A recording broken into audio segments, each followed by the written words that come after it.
One of the ones I especially like was when I was arrested in 2014. I'd spoken to Minister Joe Francis, who's friends with our former Jesuit Prime Minister, Tony Abbott. I was invited out for beers with him and Colonel, Special Air Service retired James McMahon. And lo and behold, I'm being interviewed by Detective Mike Smirk and Detective Elizabeth Valletta, and we talked about these medieval religious lunatics. And what did we talk about? Yeshiva training academies. The Yeshiva military academies, there's things called Yeshiva military academies where ultra-Orthodox Jews go to train. They receive instruction, the nuts, the stuff they read out of the Babylonian Talmud, the Shulchan Aruch. These are books of the Mishnah or oral law. They are lunacy. They make Adolf Hitler and National Socialist ideology look tame.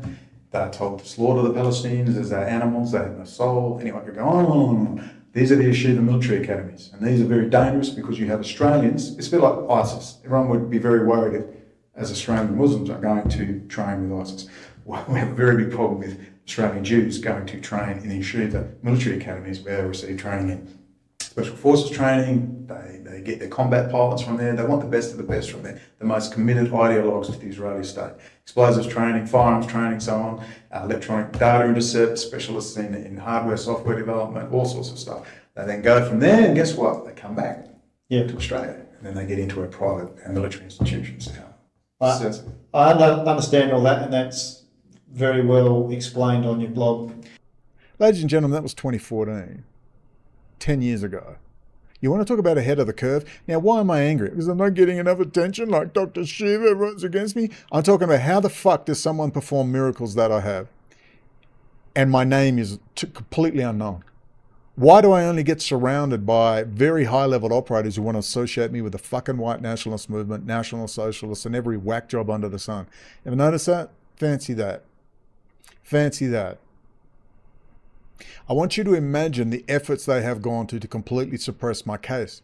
That's why I'm so proud of this large document, which is very easy to navigate, and I urge you to read it.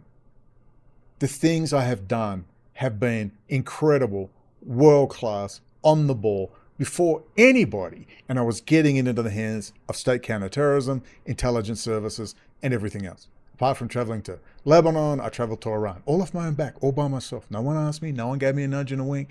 I went off my own fucking back, bought the tickets, and went and did it.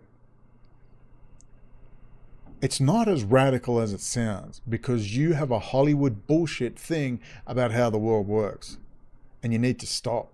These medieval religious fucking lunatics need to be dealt with once and for all. Israel is a racist apartheid state of raving fucking lunatics who have sworn to bring the world to destruction. They have completely undermined the United States. They have bragged, insulted, and mocked Americans, Jews, well, they'd call them leftist Jews, any Jew that says, oh, I don't know if I want to be a party of killing a bunch of innocent brown people over there. Now you're a socialist, weakling, left-wing, bleeding heart who deserves to die as well.